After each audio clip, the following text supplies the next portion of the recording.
Okay, so if anybody's been around keeping track of my videos for a while, you've probably seen the video that's called, I think it's called My Husky Air Compressor is Dying or something like that, where the little oilless compressor was seizing up, and the problem with that was the cooling fan, plastic cooling fan had snapped and it was overheating and seizing. So I rebuilt this compressor and modified it a little bit. As you can see, I used a hermetic compressor that was salvaged from a dehumidifier, and it was a fairly new dehumidifier. This is a it wasn't new, it just looked like it didn't have too many hours. It's a Tecumseh AE9 430ES 115 volt compressor. It was originally made for R22. Synthetic alkylate compressor oil has in it.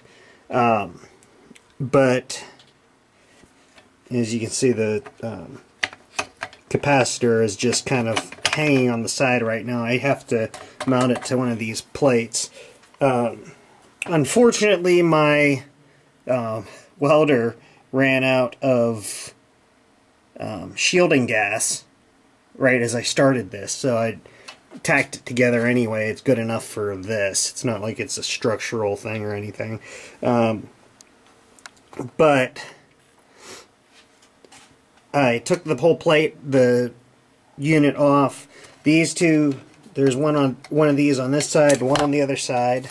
It's pieces of old bed frame, then a piece of old conduit just bent up around the top of the compressor as a carry handle.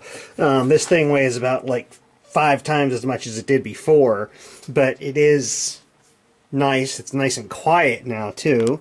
The other thing that I did is this right here is a check valve. This thing didn't even have a check valve in it when it was new. But this is the original air tube. It's a little aluminum flare fitting tube. It's just a standard electrical box, heavy duty switch. Okay, here's where this side gets interesting. Now we have our regular regulator and everything, and I kind of, oops, there. But I fitted this also so I can use it as a vacuum pump.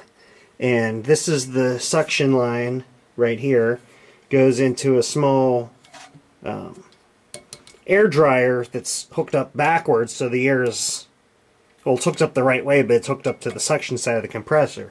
So not only does it act as a filter for the compressor, but it also catches any stray oil that gets pulled in.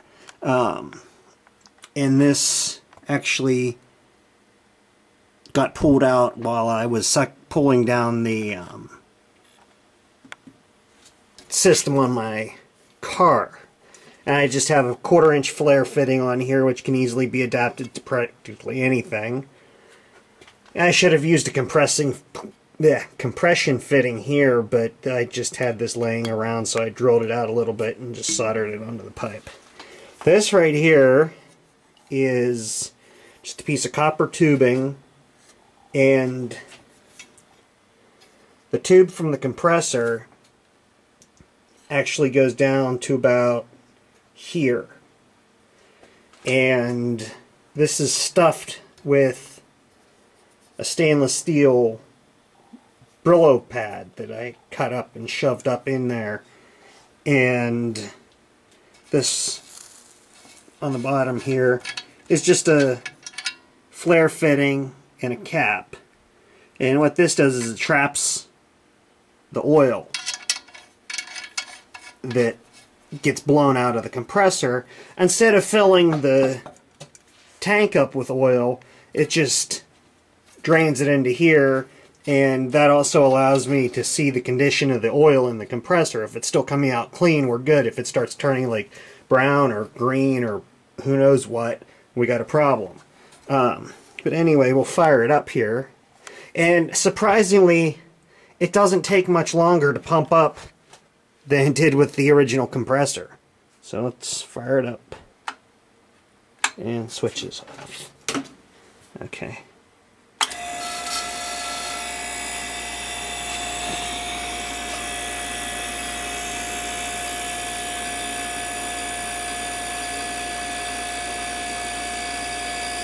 And you can see we're building pressure.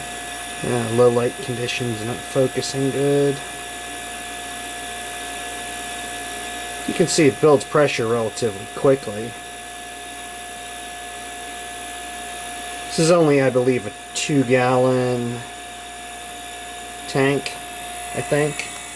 I actually have another one of these tanks, and it's identical because my dad had bought the same compressor, and his did the exact same thing, burned right up.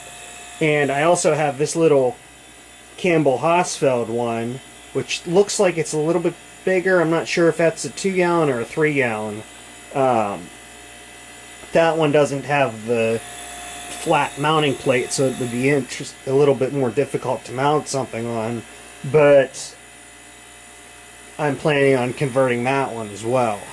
So, and we're already up to almost 75 psi. It slows down a little bit as it's builds up pressure, but that's expected.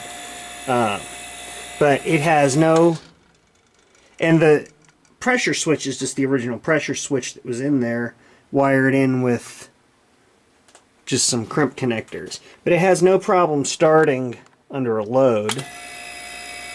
Probably because it is a capacitor start compressor instead of just a regular run. It does that. That's not the compressor, that's actually the check valve. But it does pull a good vacuum too.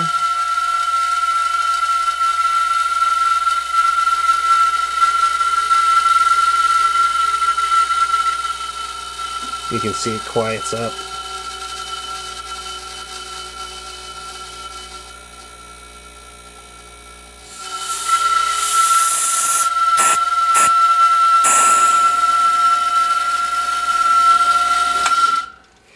But, oh, it was getting ready to kick off anyway. 100 psi, shuts off.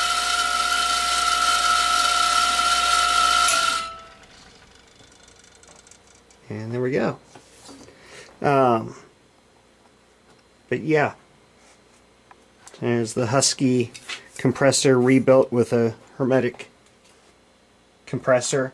This whole conversion, the only thing that I had to actually purchase for this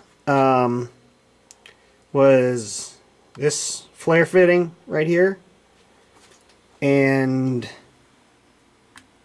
the heavy-duty switch and the check valve. All the other parts I had laying around or were scrap or something.